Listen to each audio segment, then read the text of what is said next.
నమస్తే. వీతిని స్వాగతం. లక్ష్మణ సమాజయుతం. Actor Sirisha V3 న్యూస్లో ఇంటర్వ్యూ ఇచ్చిన 2 రోజులకే సూసైడ్ అటెంప్ట్ చేసుకోవడం జరిగింది. తను మరి డిశ్చార్జ్ అయ్యి ఇంటికి వచ్చారు. వారిని అడిగి సూసైడ్ గల కారణాలు ఏంటో తెలుసుకుందాం. అది శిరీష గారు, మేము ఇంటర్వ్యూ తీసుకున్నాం అప్పుడే.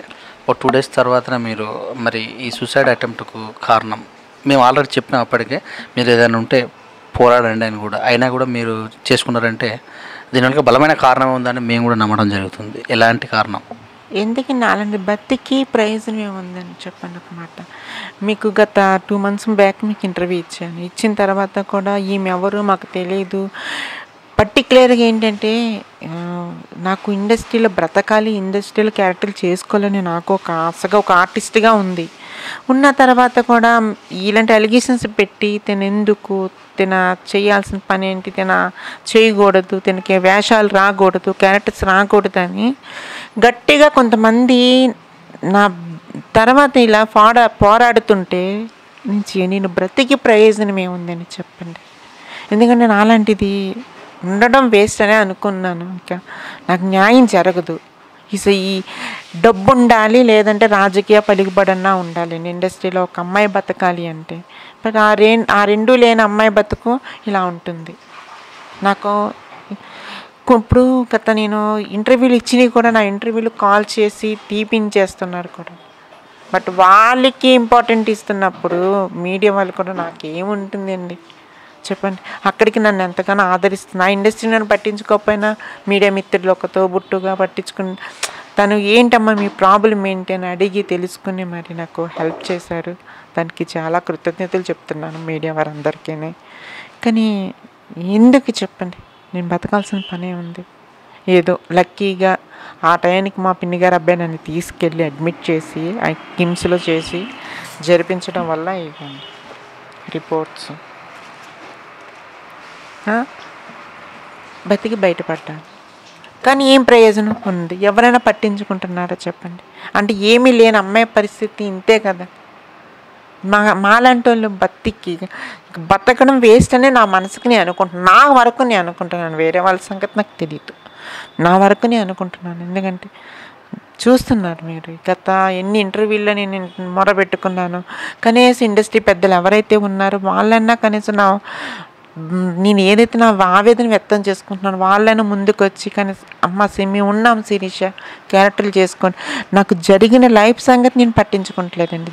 జరగబోయేది అడుగుతున్నాను. నాకు యాషాలు ఇవ్వండి, నాకు క్యారెక్టర్స్ ఇవ్వండి, నేను చేసుకుంటాను. నేను బురదలో రాయేసాను, నేను బురదలో నుంచి ట్రావెల్ చేశాను కాబట్టి నేను పట్టించుకున్నాను. నాకు జరిగిన లైఫ్ విషయంలో నేనేం పట్టించుకోలేదు. కాకపోతే ఇంత దీనంగా చూశారు, నా పరిస్థితి చూశారు. గతంలో నేను ఎంత రిచ్గా ఉన్నాను, అయినా నేను కనీసం ఒక ఆర్టిస్ట్కి ఏదైనా పని చేసుకోవాలని ఎలా చేసుకుంటాను? అవకాశాలు కల్పిస్తేనే కదా ఎంతోమంది వస్తారు. నాలాంటి అమ్మాయిలు ఎంతోమంది వచ్చి ఇండస్ట్రీలో బలైపోతున్నారు. తెలుగు వాళ్ళకి అవకాశం అన్నది లేదు. ఇవ్వడం కూడా నార్త్కి సపోర్ట్ చేస్తున్నారు. ఎందుకనండి అంత నార్త్కి సపోర్ట్ చేయడం ఎందుకు చెప్పండి? మీరు సూసైడ్ అటెంప్ట్ కదా, అయితే ఏ రకమైన ఎక్కడ తెచ్చుకున్నారు మీరు ఇదండి? ఎట్లా అసలు ఎన్ని రోజుల నుంచి ప్రిపేర్లో ఉన్నారు? నేను నిద్ర మాత్రలు వేసుకున్నానండి. అంటే పడుకుండేటప్పుడు అసలు నేను అనుకున్నా లేదు, ఆ రోజు ఎంత ఏడ్చాను. ఎందుకు నా ఇంటర్వ్యూలు కూడా తీసేస్తున్నారు, ఇంకా నాకు న్యాయం జరగదు అనుకున్నాను. ఇంకా నాలాంటిది ఉండటం వేస్ట్. అటు తల్లిదండ్రులకి బరువు అయిపోయాను. ఏదైనా సరే ఇప్పుడు ఇంటర్వ్యూలు ఇచ్చి ఇప్పుడు అందరికీ నేను చెడైపోయాను. ఇంకెందుకండి? ఇంక నన్ను ఎవరు ఆదరిస్తారు? ఏమనంటే ఒక శ్రీరెడ్డి టైటిల్ ఒకటి పెట్టేస్తున్నారు నాకు. నేను శ్రీరెడ్డిలాగా బిహేవ్ చేయట్లేదు.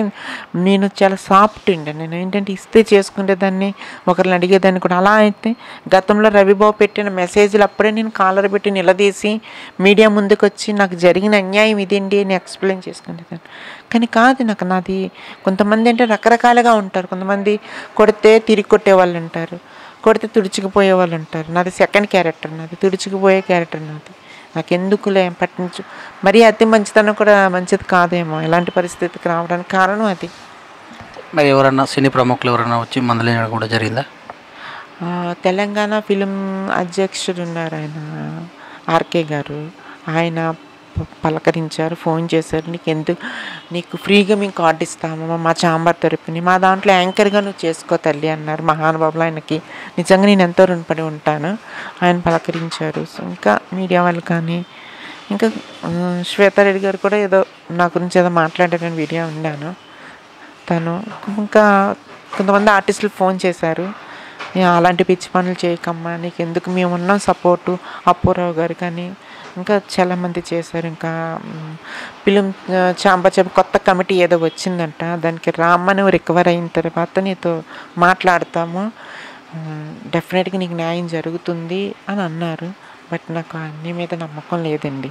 నేను ఏదో పోరాడాలి, ఏదో ఉద్యమం చేసేయాలి, ఏదో నేను ఝాన్సీ లక్ష్మీబాయిని అయిపోవాలని నాకు అలాంటివి ఏమీ లేదు.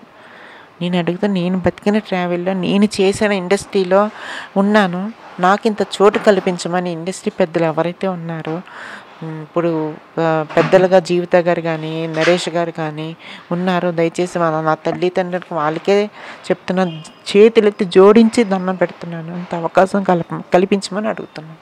అసలే మీరు ఆర్థికంగా చితికిపోయి ఉన్నారని చెప్పారు, మరి సూసైడ్ అటెంప్ట్ వల్ల ఇంకా ఎక్కువ ఖర్చులు అయ్యే అవకాశం ఉంది. మొత్తానికి ఇంకా ఖర్చే ఉండదు కదండి. నేను లేకపోతే ఇంకా ఖర్చు అనేది ఉండదు, హ్యాపీగా వెళ్ళిపోతుంది. తన అక్కడికి వెళ్ళాలి, అక్కడికి వెళ్ళిపోతుంది. మరి ఇంకేముంది, ఇంకా ఆర్థికంగా అన్నది ఫైనల్స్ అన్నది ఇంకెవరు అడగలుగుతారు చెప్పండి.